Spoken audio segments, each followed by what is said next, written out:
Shalom Bapak Ibu Saudara semuanya. Dengan senang saya menyapa Anda dalam program Bible Everyday. Hari ini kita belajar dari Ulangan pasal yang keempat.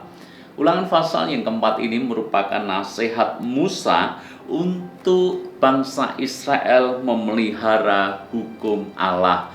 Di dalam Ulangan pasal yang ketiga atau kemarin kita sudah belajar bahwa Musa tidak diizinkan masuk ke tanah Kanaan. Sekalipun Musa sudah memohon kepada Tuhan, tapi Tuhan tetap tidak mengizinkan oleh karena kedaulatannya.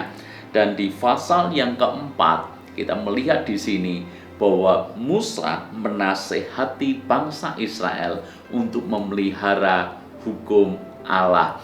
Saudara, kalau kita merenungkan akan hal ini, sesungguhnya hal ini adalah sesuatu yang luar biasa. Hati Musa ini luar biasa baik. Hati Musa ini luar biasa lembut. Sekalipun dia tidak diizinkan masuk ke tanah Kanaan oleh Tuhan, Musa tidak menjadi kecewa dan Musa tidak menjadi sakit hati dengan Tuhan. Sebaliknya, di akhir hidupnya, Musa mengumpulkan seluruh bangsa Israel dan menasehati mereka. Menasehati mereka untuk apa? Menasehati mereka untuk tetap melakukan segala perintah dan ketetapan Tuhan dengan setia. Ayat yang ke-6 dikatakan, lakukanlah itu dengan setia, sebab itulah yang akan menjadi kebijaksanaanmu dan akal budimu di mata bangsa-bangsa yang pada waktu mendengar segala ketetapan ini akan berkata, memang bangsa yang besar ini adalah umat yang bijaksana dan berakal budi. Jadi Musa rupanya mengingatkan bangsa Israel untuk tetap melakukan perintah Tuhan, hukum Tuhan dengan setia. Lalu kemudian di ayat yang ke-7, ini lebih luar biasa lagi. Musa berkata, sebab bangsa besar manakah yang mempunyai Allah yang demikian dekat kepadanya, seperti Tuhan Allah kita setiap kali kita memanggil kepadanya. Di ayat yang ke-7, Musa menyanjung Tuhan. Musa bangga akan Tuhan dan mengingatkan bangsa Israel bahwa kita perlu bersyukur punya Allah yang luar biasa, punya Allah yang besar tapi sekaligus mau dekat dengan umatnya. Saya tanya kepada Anda, di dalam ayat yang ke-7 ini, apakah ada nada sakit hati, ada nada kecewa yang Musa ucapkan tentang Tuhan? Tidak. Musa tidak mempengaruhi bangsa Israel untuk berbalik dari Tuhan.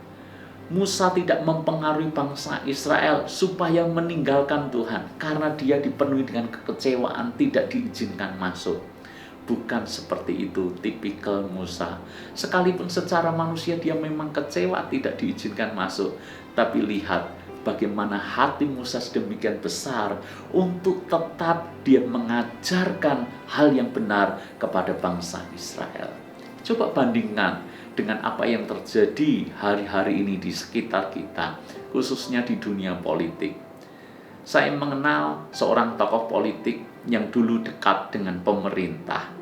Dan tokoh ini diangkat untuk menduduki jabatan tertentu di kepemerintahan. Tetapi pada waktu tertentu ternyata dia digantikan oleh orang lain. Dan ketika digantikan itulah, maka tokoh ini jadi berbalik menyerang pemerintah. Dari yang semula pro pemerintah, sekarang menjadi kritis dan begitu mencari-cari kesalahan pemerintah. Jadi hal ini mungkin di pemandangan umum adalah hal yang biasa. Kalau dia dapat sesuatu yang menyenangkan, maka dia bersikap baik. Tapi ketika dia mendapat sesuatu yang mungkin dirasa tidak menguntungkan kepada dia, maka dia bisa berbalik sedemikian cepat. Dari yang semula pro, sekarang bisa menjadi sedemikian kontra. Musa mestinya bisa seperti itu. Sebab bukankah dia sangat kecewa tidak diizinkan masuk ke tanah Kanaan. Tapi lihat, Musa tidak memprovokasi bangsa Israel untuk menjadi kecewa dan marah dengan Tuhan. Musa tidak mengajak bangsa Israel untuk memberontak kepada Tuhan. Tapi sebaliknya justru Musa tetap mengajar mereka.